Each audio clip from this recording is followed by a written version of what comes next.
पुरुष और बच्चे। यह व्रत किसी भी जाति पाति के भेदभाव बिना कोई भी व्यक्ति कर सकता है। यह व्रत बहुत ही चमत्कारी है।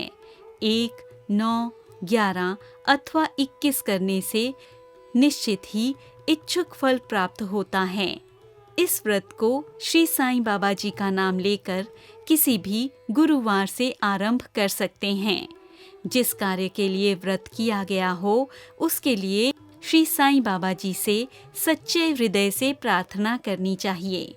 किसी आसन पर पीला कपड़ा बिछाकर उस पर श्री साईं बाबा जी की तस्वीर रखकर स्वच्छ जल से पोंछकर चंदन या कुमकुम का तिलक लगाना चाहिए और उन पर पीला फूल या हार चढ़ाकर प्रसाद में कोई भी फल या मिठाई बांटी जा सकती है। यह व्रत फलाहार लेकर किया जा सकता है, जैसे दूध, चाय, फल, मिठाई आदि लेकर, अथवा एक समय भोजन करके किया जा सकता है। बिल्कुल भूखे रहकर उपवास नहीं करना चाहिए। प्रत्येक गुरुवार को हो सके तो साईं बाबा के मंदिर में जाकर दर्शन करने चाहिए। साईं बाबा के मंदिर न जा सकें तो श्रद्धा पूर्वक घर में ही साईं बाबा जी की पूजा की जा सकती है। यदि किसी कारणवश गुरुवार को कहीं जाना हो तो व्रत को नियमानुसार सुचारू रखना चाहिए।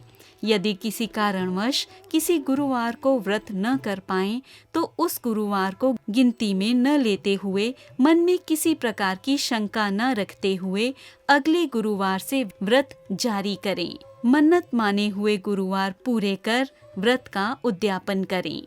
एक बार मन्नत अनुसार व्रत पूर्ण करने के बाद फिर मन्नत कर सकते हैं और फिर व्रत कर सकते हैं।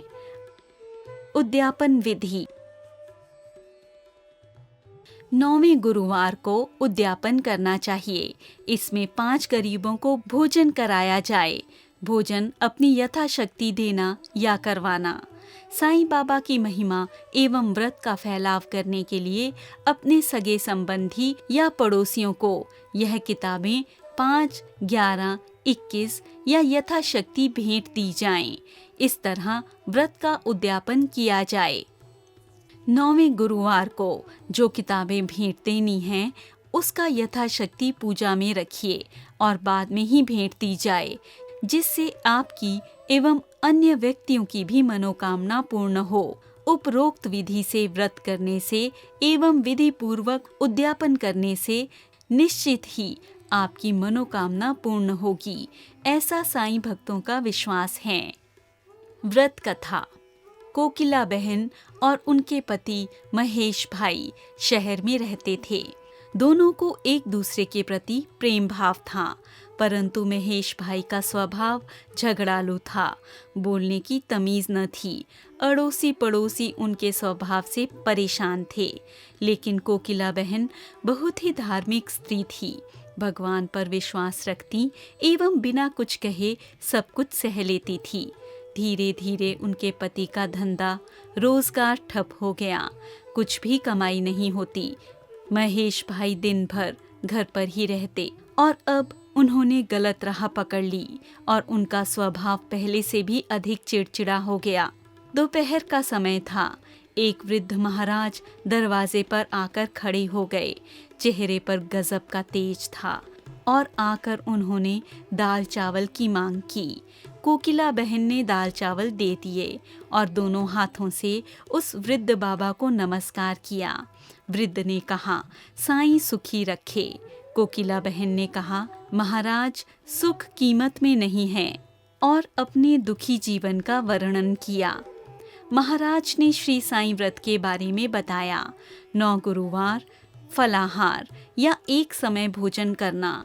हो सके तो बेटा साईं मंदिर जाना, घर पर साईं बाबा की 9 गुरुवार पूजा करना, साईं व्रत करना और विधि से उद्यापन करना, भूखे को भोजन देना, साईं व्रत की किताबें 5, 11, 21 यथाशक्ति लोगों को भेंट देना और इस तरह साईं व्रत का फैलाव करना। साईं बाबा तेरी सभी मनोकामना पूर्ण करता है, लेकिन साईं बाबा पर अटूट श्रद्धा रखना जरूरी है। धीरज रखनी चाहिए। जो उपरोक्त विधि से व्रत और उद्यापन करेगा, साईं बाबा उसकी मनोकामना जरूर पूर्ण करेंगे। कोकिला बहन ने भी गुरुवार का व्रत लिया। 9वें गुरुवार को गरीबों को भोजन दिया, सव्रत की पुस्तकें भेंट दी। उनके घर से झगड़े दूर हुए, घर में बहुत ही सुख शांति हो गई, जैसे महेश भाई का स्वभाव ही बदल गया हो। उनका धंधा रोजगार फिर से चालू हो गया। थोड़े समय में ही सुख समृद्धि बढ़ गई। दोनों पति पत्नी सुखी जीवन बिताने लगे।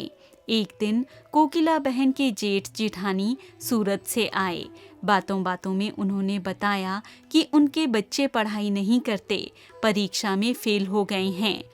कोकिला बहन ने 9 गुरुवार की महिमा बताई। साईं बाबा की भक्ति से बच्चे अच्छी तरह अभ्यास कर पाएंगे, लेकिन उसके लिए साईं बाबा पर विश्वास रखना जरूरी है। बाबा सबको सहायता देते हैं। उनकी जेठानी ने व्रत की विधि बताने को कहा। कोकिला बहन ने कहा कि 9 गुरुवार फलाहार करके अथवा एक समय भोजन करके यह व्रत किया जा सकता है, और 9 गुरुवार तक हो सके तो साईं मंदिर के दर्शन जाने के लिए कहा। और यह भी कहा, यह व्रत स्त्री, पुरुष या बच्चे कोई भी कर सकते हैं। 9 गुरुवार साईं फोटो की पूजा करना, फूल चढ़ाना, दीपक, अगरबत्ती आदि करना, प्रसाद चढ़ाना एवं साईं बाबा का स्मरण करना, आरती करना आदि विधि बताई। साईं व्रत कथा, साईं स्मरण, साईं चालीसा आदि का पाठ करना। 9वें गुरुवार को गरीबों को भोजन देना। 9वें गुरुवार यह साईं व्रत की किताबें अपने सगे संबंधी अड़ोसी पड़ोसी को भेंट देना। सूरत से उनकी जेठानी का थोड़े दिनों में पत्र आया कि उनके बच्चे साईं व्रत करने लगे हैं और बहुत ही अच्छी तरह से पढ़ते हैं। उन्होंने भी व्रत किया था और व्रत की किताबें जेठ के ऑफिस में दे दी थी। इस बारे में उन्होंने लिखा कि उनकी सहेली के बेटे की शादी साईं व्रत करने से बहुत ही अच्छी जगह तय हो गई और उनके पड़ोसी का गहनों का डब्बा गुम हो गया। वह महीने बाद गहनों का डब्बा न जाने कौन वापस रख गया। ऐसा अद्भुत चमत्कार हुआ था। कोकिला बहन ने साईं बाबा की महिमा महान है यह जान लिया था। हे साईं बाबा, जैसे आप सभी लोगों पर प्रसन्न होते हैं वैसे हम पर भी होना।